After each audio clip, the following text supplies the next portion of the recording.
Gomer Pyle, USMC. Once made millions laugh with its light-hearted moments between Gomer and his fellow Marines. But behind those laughs was a truth far darker than anyone imagined. Some cast members died suddenly right after leaving the show, others were taken by strange and unexpected accidents, and a few passed away in such loneliness that their deaths weren't discovered until years later. Join us as we uncover the truth behind their stories. And you won't believe what really happened. Frank Sutton, as Sergeant Vince Carter.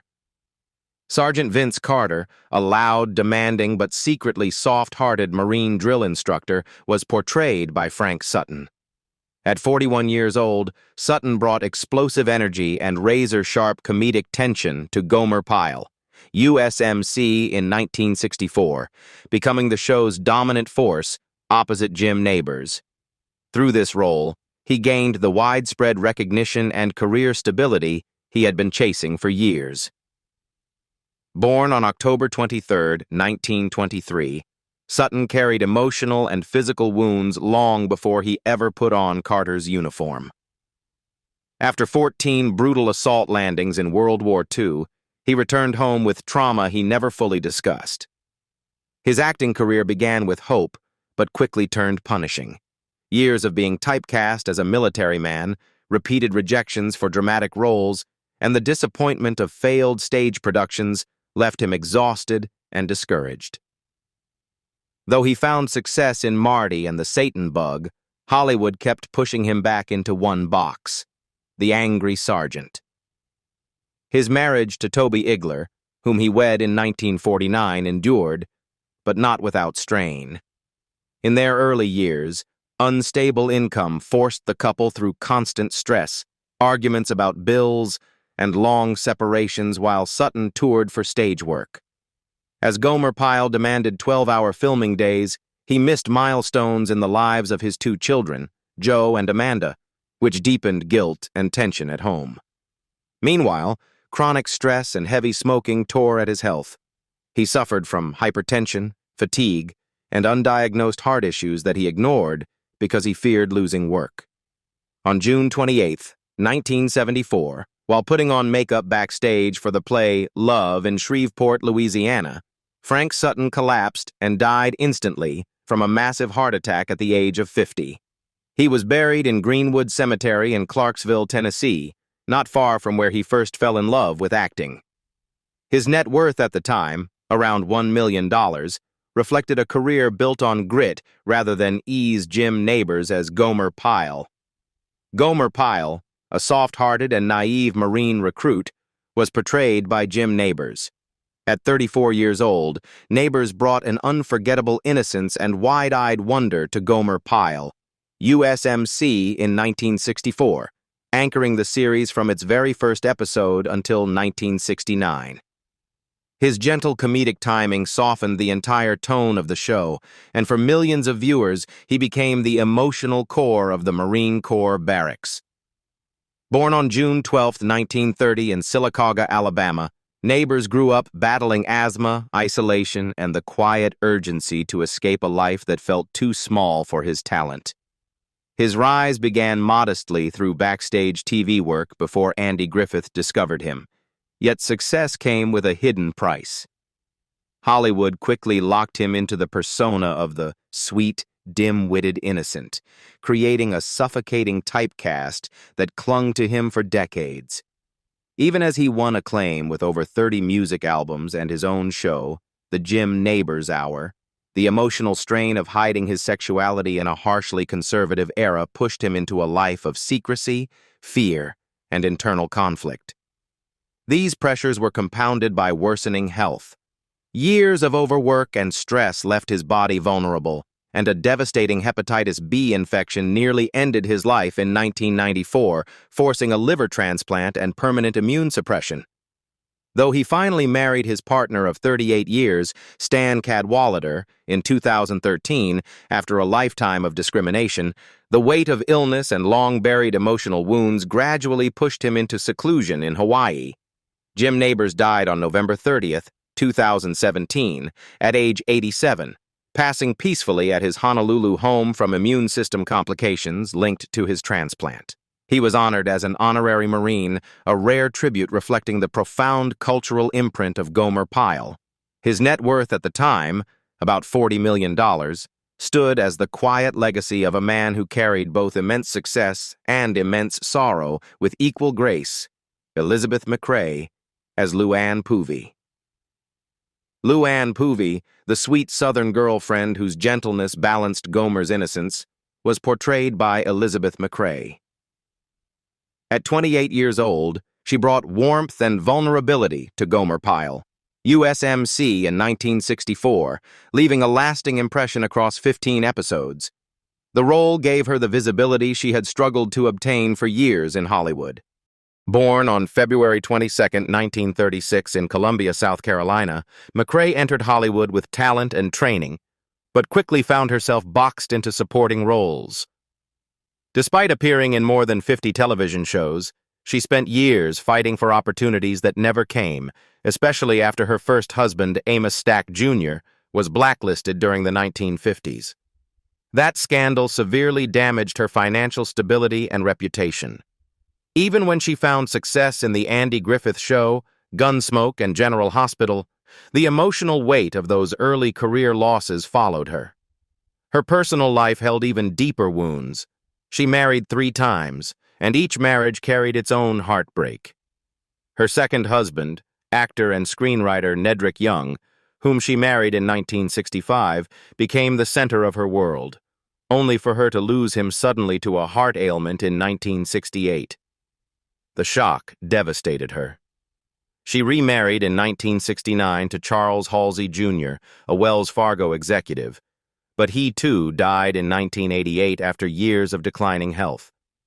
MacRae had no children, and the solitude deepened her emotional burden.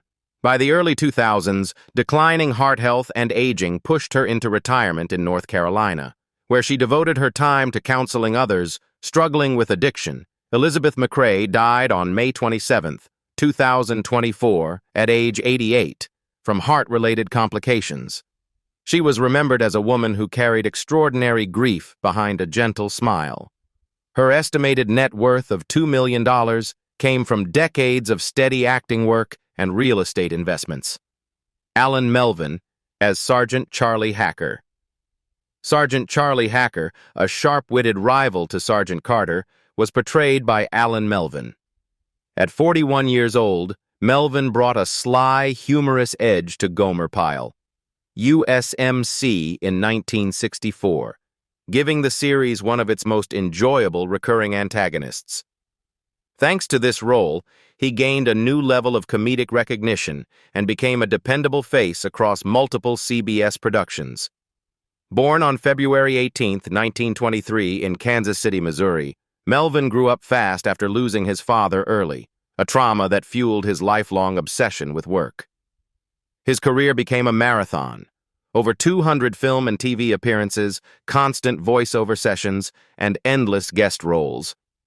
His breakthrough came with Corporal Henshaw on The Phil Silvers Show, but Hollywood repeatedly confined him to second banana roles, dependable, funny, but rarely central. Still, he built a unique legacy.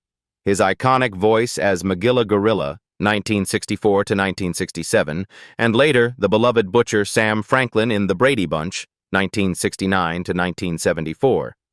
Melvin's marriage to Amalia Faustina Sestero, whom he wed in 1947, was long and loyal, but shaped by constant sacrifice.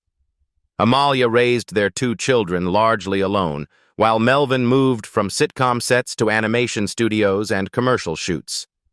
The strain came not from infidelity or conflict, but from absence, late nights, last-minute bookings, and work that never slowed down. Though they stayed together for 61 years, both privately acknowledged the cost of a career that kept him physically present, but emotionally stretched. Alan Melvin died on January 17, 2008, at age 84, after battling cancer. He was laid to rest at Westwood Memorial Cemetery in Los Angeles. At the time of his passing, he left behind an estimated $4 million, earned from decades of steady television work, voice acting, and long-running commercial contracts Ted Bessell as Frankie Lombardi. Frankie Lombardi, the upbeat and loyal friend of Gomer Pyle, was portrayed by Ted Bessell. At 29 years old, Bessell brought gentle humor and youthful charm to Gomer Pyle, USMC in 1964, giving the series a calmer, warmer presence amid the chaos of military comedy. Thanks to this role, he became visible to casting directors in Los Angeles, opening the door to the career-defining part that would soon follow. Born on March 20, 1935 in Flushing, New York, Bessell grew up as a musical prodigy, performing a piano recital at Carnegie Hall at just 12, before shifting from classical music to the unpredictable world of acting.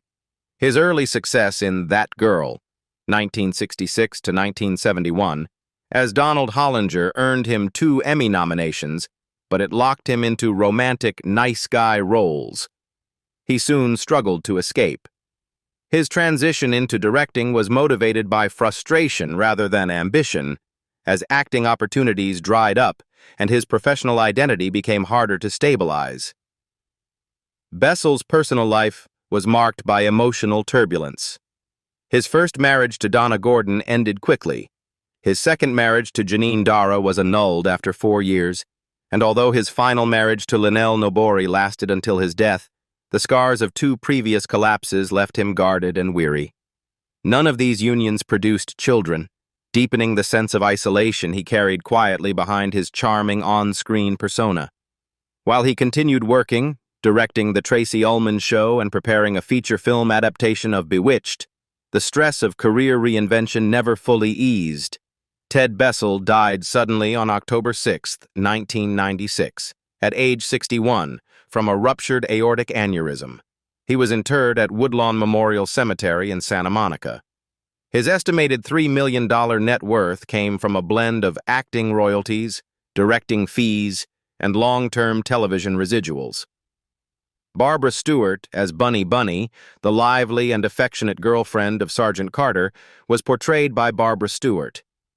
At 34 years old, Stewart brought a bright, flirtatious warmth to Gomer Pyle, USMC, in 1964. Thanks to this recurring role, she gained the visibility she had long struggled for in Hollywood, finally stepping out of small guest parts and into a character fans remembered. Born on January 3, 1930 in Paris, Illinois, Stewart built her career through intense training under Uta Hagen and Stella Adler, followed by years of constant TV work. She became a recognizable face across more than 100 roles, but rarely the star. A disastrous medical crisis in the early 1970s, when a blood clot moved to her lungs, kept her hospitalized for 8 months and damaged her career momentum. By the time she recovered, Hollywood had shifted, leaving her to rebuild with supporting roles in films like Airplane, 1980, and Bachelor Party, 1984. Her marriage to actor Dick Gautier in 1967 began with promise, but quickly descended into strain. Their honeymoon ended abruptly when Stewart was hospitalized, and the long recovery tested their bond. Gautier's rising fame and Stewart's unstable health created emotional distance, and the constant pressure of Hollywood only deepened the cracks. They divorced in 1979. Stewart never remarried and had no children, a loneliness she carried quietly through her later years, often telling friends that work had become both her refuge and her burden. Barbara Stewart died on May 15, 2011, at age 81, from complications related to a progressive muscular disease. She was cremated, and her ashes were scattered, per her wishes. At the time of her passing, her estimated $1.5 million net worth reflected decades of dedicated work on stage, film, and television. Roy Stewart as Corporal Chuck Boyle. Corporal Chuck Boyle, the eager, rule-following assistant to Sergeant Carter, was portrayed by Roy Stewart. At 37 years old, he brought disciplined energy and comedic restraint to Gomer Pyle, USMC, in 1964, helping strengthen the show's on-base dynamic. Thanks to the role, Stewart gained steady visibility in Hollywood and became a reliable character actor throughout the late 1960s and 1970s. Born on July 17, 1927 in the Bronx, Stewart built his career from nightclub stages to Broadway productions like Beg, Borrow, or Steal, 1960, and Café Crown, 1964. Yet after Gomer Pyle, his career plateaued, and he spent decades cycling through guest roles on shows like Bewitched, Room 222, General Hospital, and The Golden Girls. His personal life was marked by a quiet loneliness. Stewart never married and never had children, a choice that may have stemmed from years of instability and the unending grind of chasing supporting roles. Those closest to him believed he carried more sorrow than he ever allowed the public to see. Roy Stewart died on December 25, 2005, at age 78 after a battle with cancer. He passed away at the Motion Picture and Television Hospital in Woodland Hills and was buried at Eden Memorial Park in Mission Hills. His net worth at the time, approximately $1 million, came from decades of steady, if modest, television and theater work. William Christopher as Lester Hummel. Lester Hummel, the soft-spoken and loyal friend of Gomer, was portrayed by William Christopher. At 32 years old, Christopher brought gentle warmth and understated humor to Gomer Pyle. USMC in 1964, giving the series a human touch that audiences immediately embraced.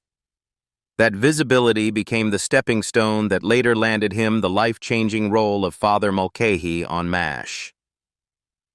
Born in 1932, Christopher struggled against a career-long typecasting trap. Hollywood saw him as the kind man, the harmless supporting character, and rarely the lead. His breakthrough in MASH made him beloved worldwide, earning him an Emmy nomination, but even there he felt the pressure of being overshadowed by louder personalities. Off-screen, he carried an even heavier burden. His son Ned was autistic, and the fight for proper care in the 1970s and 1980s was emotionally exhausting. Christopher often filmed comedy scenes only hours after sleepless nights spent navigating therapies, school meetings, and medical challenges. His marriage to Barbara O'Connor, beginning in 1957, was deeply committed but constantly strained by Ned's condition. Together, they adopted 2 sons and later wrote the book Mixed Blessings, documenting their struggles with honesty and pain. While acting gave Christopher purpose, the responsibility at home shaped his life far more than any role, leaving him visibly older and more fragile in his final years. William. Christopher died on December 31, 2016, at age 84, from small cell lung cancer at his home in Pasadena. His estimated net worth of $5 million came chiefly from his 11-year tenure on MASH, rerun royalties, and theater touring during the 1980s and 1990s. Buck Young as Sergeant Whipple. Sergeant Whipple, the stern and sharp-eyed officer who often challenged Gomer's innocence, was portrayed by Buck Young. At 43 years old, Young brought a rugged military edge to Gomer Pyle, USMC in 1964, grounding the show with the authentic discipline of a real serviceman. The role revived his career after years lost in minor westerns and character parts. Born in 1921, John Otto Buck Young lived through war, poverty, and relentless professional struggle long before stepping onto the Gomer Pyle set. Hollywood rarely offered him leading roles. Instead, he moved from one small appearance to the next. Gunsmoke, Barnaby Jones, The Andy Griffith Show, building a resume of more than 90 credits, yet never escaping the label of reliable supporting actor. That reality weighed heavily on him, especially as friends succeeded while he quietly fought to stay employed. His marriage to Peggy Stewart in 1953 was loving, but marked by the emotional toll of family losses and the unpredictable life of 2 working actors. They raised 2 children, Greg and Abigail, but both career stress and the deaths of close relatives deepened the sense of fragility that followed Buck into middle age. Still, Peggy remained his anchor, the one constant in a life defined by demanding schedules and the loneliness of Hollywood sets. Buck Young died on February 4, 2000, at age 78 in Los Angeles, the result of complications from a gastric ulcer. His estimated net worth, around $800,000, reflected a lifetime of steady work in westerns and television. Forrest Compton as Colonel Edward Gray. Colonel Edward Gray, the strict but even-handed base commander, was portrayed by Forrest Compton. At 39 years old, Compton brought military precision and quiet authority to Gomer Pyle, USMC, in 1964, grounding the comedy with a commanding presence that viewers instantly recognized. The role helped him break out of stage anonymity and led directly to his long-term casting in daytime television. Born in 1925, Compton carried real wartime experience from the 103rd Infantry Division, experience that both sharpened his performances and typecast him in uniformed roles for years, though he eventually escaped that box with his defining performance as attorney Mike Carr in The Edge of Night, 1971 to 1984. The early years were difficult. Constant auditions, the loss of military friends, and the psychological baggage of being seen only as a soldier on screen. That soap opera role finally earned him a Soap Opera Digest Award and restored the artistic confidence he thought he had lost. Compton married Jean Sementini in 1975, a steady and supportive relationship that lasted until his final day. But behind that stability lay private grief. Many of his closest friends from college, the Army, and early acting days passed away before him. Those personal losses shaped his later performances, especially the calm, reflective demeanor he brought to his final television years before retiring. In 2002, Forrest Compton died on April 4, 2020, at age 94, from complications related to COVID-19 at his home on Shelter Island. His estimated net worth, around $2 million, came largely from his 13-year run on The Edge of Night and decades of reliable television work, Larry Hovis as Larry Gottschalk. Larry Gottschalk, the easygoing friend who added youthful charm to the barracks, was portrayed by Larry Hovis. At 28 years old, Hovis brought quick wit and musical timing to Gomer Pyle, USMC, in 1964, giving the show a lighter rhythm whenever he appeared. That brief role opened the door that would later lead him to his defining success on Hogan's Heroes. Born in 1936, Hovis grew up in Washington and later Texas, carrying early pain from losing his sister, a wound that would shadow much of his adult life. Despite notable singing talent and success on Broadway, Hollywood often struggled to place him, and even his rise on Hogan's Heroes came with the pressure of being typecast as the clever sidekick. When the industry cooled, Hovis pivoted into writing and teaching, but the transition was emotionally difficult.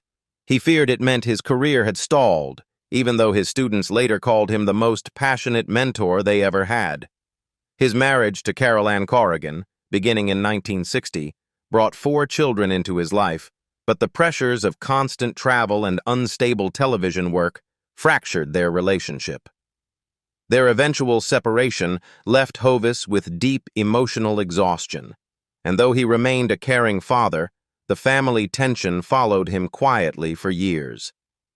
By the 1990s, he turned increasingly to teaching drama, seeking stability and purpose far away from Hollywood chaos. Larry Hovis died of esophageal cancer on September 9, 2003, at age 67 in Texas, after a long and quiet battle with illness. His estimated net worth, about $1.5 million, came from decades of television work and later from his teaching career, which became the final chapter of his artistic life, Tommy Leonetti as Corporal Nick Cuccinelli. Corporal Nick Cuccinelli, the dependable Marine with a gentle humor, was portrayed by Tommy Leonetti. At 35 years old, Leonetti brought a calm, seasoned presence to Gomer Pyle, USMC, in 1964, grounding the series with the quiet dignity of a man who had lived several artistic lives before arriving on set. The role gave him something he had long chased in Hollywood. Born in 1929 in New Jersey, Leonetti grew up between Italian family expectations and the pressures of early fame as a singer. Moving from music to acting left him balancing two careers that often clashed instead of complementing each other. His breakout performance in The Longest Day, 1962, should have been a turning point, yet his name remained tied to his hit songs more than his roles, creating a painful tug-of-war inside him. His marriage to actress Cindy Robbins was loving but heavy with the strain of relocations, touring schedules, and the emotional weight of being stepfather to young Kimberly Beck. Between career resets and the exhaustion of constant travel, their home life was filled with pressure that quietly drained him. The stress only deepened as Leonetti confronted the brutal reality of illness. A kidney tumor discovered in 1971 forced him into surgery, and though he kept working, singing gigs, guest roles, even returning for Hawaii 5-0, the cancer continued to return, moving from his kidney to his lung. Every relapse carried fear. Every operation took a piece of him, yet he pushed on for his family and for the identity he had built through decades of music and film. Tommy Leonetti died on September 15, 1979, at only 50 years old, after a relentless battle with cancer in Houston, Texas. He was laid to rest, surrounded by the small circle of family who stayed with him until the end. His net worth, around $500,000, reflected a life built from hit songs, film roles, and the long, winding journey between two demanding careers. Now that you've heard the heartbreaking truth behind the cast of Gomer Pyle, USMC, which story shocked you the most? Let us know in the comments. And don't forget to like, subscribe, and follow for more untold Hollywood stories.